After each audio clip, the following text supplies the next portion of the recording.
Hey everyone, and welcome back. You guys know how much I love a good deep dive, and today's topic is right up my alley, decluttering. And wow, you guys did not hold back on the research requests for this one. Not at all. I think it's safe to say that decluttering is something we're all kind of fascinated with, right? Totally. It's like this universal struggle.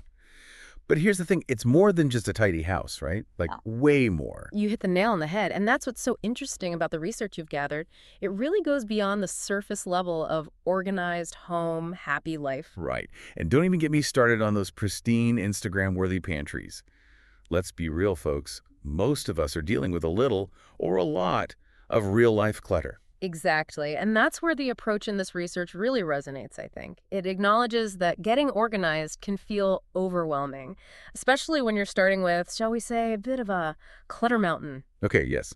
The clutter mountain. I think we've all been there. So how does this research suggest we tackle that beast? Well, it starts by understanding a little bit about how our brains work. You see, our brains, incredible as they are, have a limited amount of energy for decision making each day. It's a real thing. Decision fatigue. Have you ever noticed how, by the end of the day, even the simplest choices, like what to have for dinner, can feel impossible? Oh, 100%. By dinner time, my brain is basically fried. Decision fatigue is real. Exactly. So now imagine trying to declutter your entire house in one go. You're basically asking your brain to make 1,000 decisions all at once. Keep, donate, toss. It's a recipe for overwhelm. Okay, yeah. I'm already feeling stressed just thinking about it. So what's the alternative? This is where that room-by-room approach comes in. Instead of facing that mountain of clutter all at once, you break it down into smaller, more manageable chunks, one room at a time. Okay, that makes a lot more sense. So instead of getting bogged down by the sheer volume of stuff, you're focusing on, say, just your bedroom closet today. You got it. And here's why that's so brilliant. By focusing on one smaller area, you're essentially giving your brain a break. You're reducing the number of decisions it has to make at any given time. So it's like tricking your brain into thinking, hey, this isn't so bad.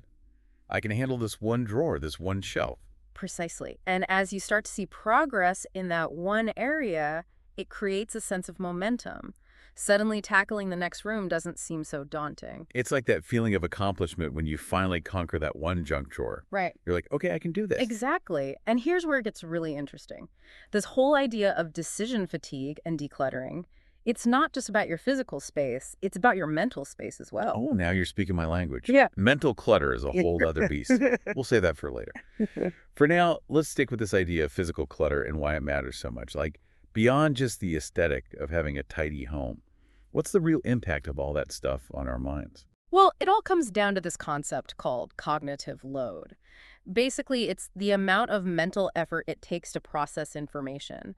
And believe it or not, a cluttered environment actually increases that cognitive load. Wait, really? So you're saying that all that visual noise from clutter, like the piles of paper on my desk or the stack of books I swear I'm going to read someday, it's actually making my brain work harder? It might sound crazy, but it's true. Think of it this way. Think of it this way. Your brain is like this amazing supercomputer, right? But it only has so much processing power to go around. Okay, I like that analogy. I can get behind that. So every time your brain encounters clutter, whether it's a messy desk or a chaotic living room, it has to expend energy to process that information, even if you don't realize it's happening. It's like my brain can't just tune it out. It's Ah. still using up valuable brain power on that visual noise. Precisely. And that's why all that clutter can actually make you feel more tired and mentally drained. Wow. I never thought about it that way, but it makes so much sense. I mean, I definitely feel more frazzled and overwhelmed when I'm surrounded by clutter. And it goes beyond just feeling frazzled. Your research actually highlights a link between decluttering and increased productivity. Wait, hold on. Decluttering can make me more productive. Okay, I need to hear this. How does that work? Oh, think about it this way. When your surroundings are cluttered, it's like your brain is constantly getting bombarded with these little messages that say, hey, you still need to deal with this, or this thing is unfinished. Ugh, yes. It's like that nagging feeling that I should really be tidying up instead of whatever I'm supposed to be doing. Exactly. And all those unfinished tasks and visual reminders can create a low-grade sense of unease or even anxiety. Oh, totally. It's like my brain never feels fully off when I'm surrounded by clutter. Right. And as your research points out, that kind of mental environment is not exactly conducive to focused work. In fact, a cluttered workspace is often linked to reduced focus, increased stress, even procrastination. Okay, so it's not just me. It's actually harder to focus when my surroundings are a mess. Your brain thrives on order and clarity. When your surroundings are cluttered, your brain has to work harder to filter out distractions and focus on the task at hand. It's like trying to have a productive meeting in a noisy, chaotic room, right? Exactly. Now imagine the opposite. What if you could create a workspace that was calm, organized, and free of clutter? Okay, paint me a picture. I'm intrigued. Imagine this. You sit down at your desk and everything is in its place. You've got a clear surface to work on, and all your tools are neatly organized. You can actually breathe and think clearly. Okay, I can already feel my stress level going down just imagining that. And that's the beauty of it. When you eliminate the visual and mental clutter, you free up your brain's processing power to focus on what really matters. So less visual noise, more brain power. I like it. But how does that translate to increased creativity? Well, when your mind isn't bogged down with trying to process all that clutter, it's free to wander, to make new connections, to come up with fresh ideas. So a clean workspace is like a breeding ground for those aha moments. Exactly. And it's not just about work either. Decluttering can also free up mental space for other things you enjoy, like hobbies, relationships, or simply relaxing and being present. Okay, I'm convinced. A clear space equals a clear mind. But this feels like it goes beyond just our physical spaces, right? I mean, our minds can be just as cluttered as our homes, especially these days. Absolutely. In fact, your research dives deep into this idea of mental clutter and its impact on our well-being.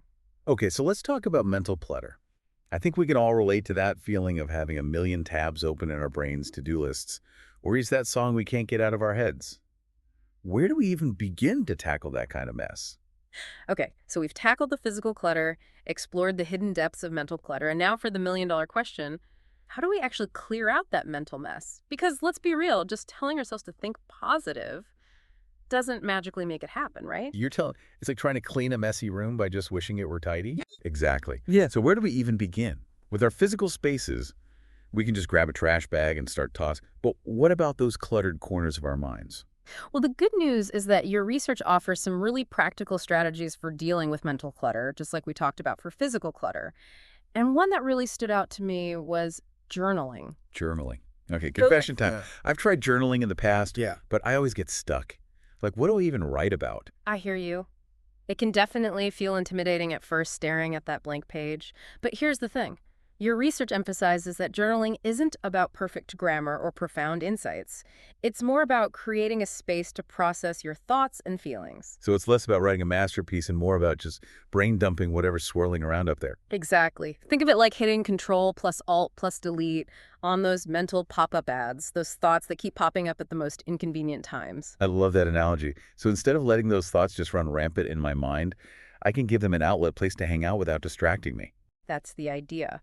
And your research actually breaks down different journaling techniques you can try. There's the classic brain dump where you just write down everything that comes to mind, no filter required.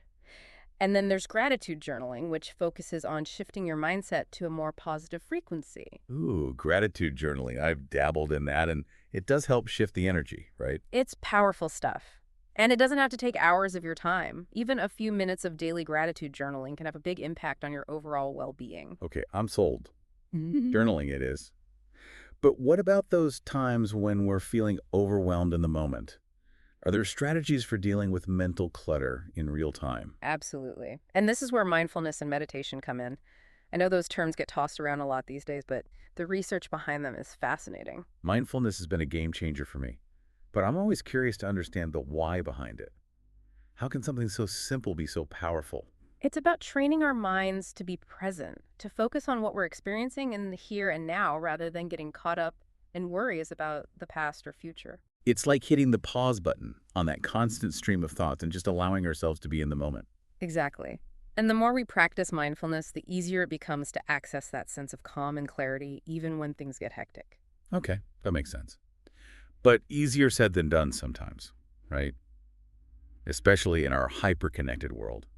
Speaking of which, how do we navigate all the digital clutter that comes with constantly being plugged in, asking for a friend? Oh, I think your friend is in good company on that one.